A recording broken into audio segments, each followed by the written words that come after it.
আপনার কি এই আলোচনার জগৎ ব্যতীত অন্য কোনো ব্যবসা আছে কিনা বা কোনো আউট ইনকাম সোর্স আছে কিনা?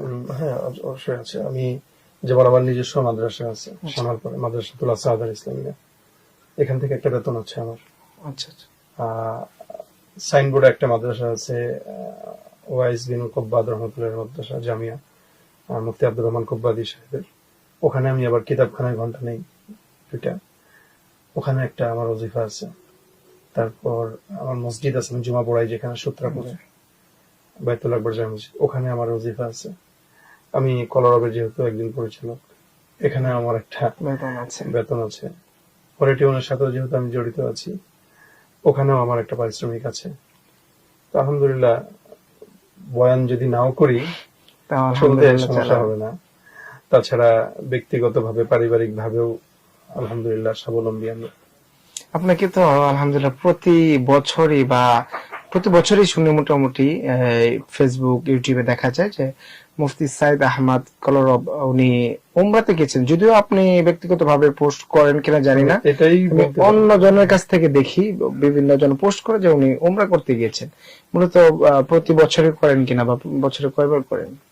আমি এটা হাইট রাখতে চাই। আমি জানি না কেমনে প্রচার হয়। আমার আচ্ছা। আজকেও একজন বলেছে আপনি প্রতি বছর এতবার যান। আমি বলি, ভাই কই দেখেন আপনারা? কারণ আমি তো এই পর্যন্ত হ্যাঁ, আপনার আইডি আমার থেকে দেখি পেজে নাই। আমি কখনোই, আমি আইডি চালাই না যদিও, আমার পেজে আমি কখনোই ওমরা যাচ্ছি বা আসছি আমি এগুলো পোস্ট করি না। আমার ওমরার সফরটা আমি চাই এটা শুধুমাত্র আল্লাহর জন্য সময় কিনে নিয়ে যাই। বাহ। আমি, আমার মাথায় থাকে এটা যে আমি যা কামাবো, আমি আমি এটা বুঝি যে আমার ইনকামের থেকে যদি আমি 5 লাখ টাকা ওখানে খরচ করি, আল্লাহ পাক আমাকে আরো 15 লাখ দিবে অথবা 50 লাখ দিবে, 10 গুণ। কারণ আল্লাহ তো বলেছেন কেউ একটা নেকের কাজ করলো ফালাহু আশরু আমসালিহা, 10 গুণ বৃদ্ধি করবে। তা আমি ওই চিন্তা করি এবং আলহামদুলিল্লাহ আমি এটার ফল পাই। আমি ওখানে যে খরচটা করি ওটার ডাবল আল্লাহ পাক আমাকে দেশে আসা করে। আমিন আমিন। এজন্য আমি যাই। রাসূল বলছেন বেশি বেশি যাও, আমি যাই। কতবার যাই, কতবার যাওয়ার নিয়ত, এগুলা বড় বিষয় না। বাকি কবুল হয় কিনা আমি জানি না, চেষ্টা করি। আল্লাহ তাআলা কবুল করুক। আলহামদুলিল্লাহ।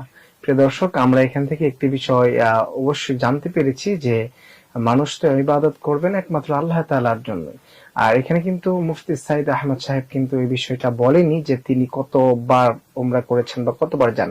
তিনি বলছেন যে এটা একমাত্র আল্লাহ তাআলার জন্য করেছি এবং এটা আল্লাহ তাআলাই ভালো জানেন।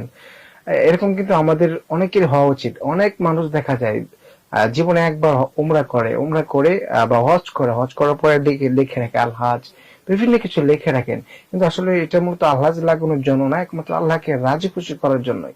এটা কিন্তু আমরা বুঝতে পেরেছি। প্রিয় দর্শক, আলহামদুলিল্লাহ আমরা অনুষ্ঠানের প্রায় শেষের দিকে চলে এসেছি।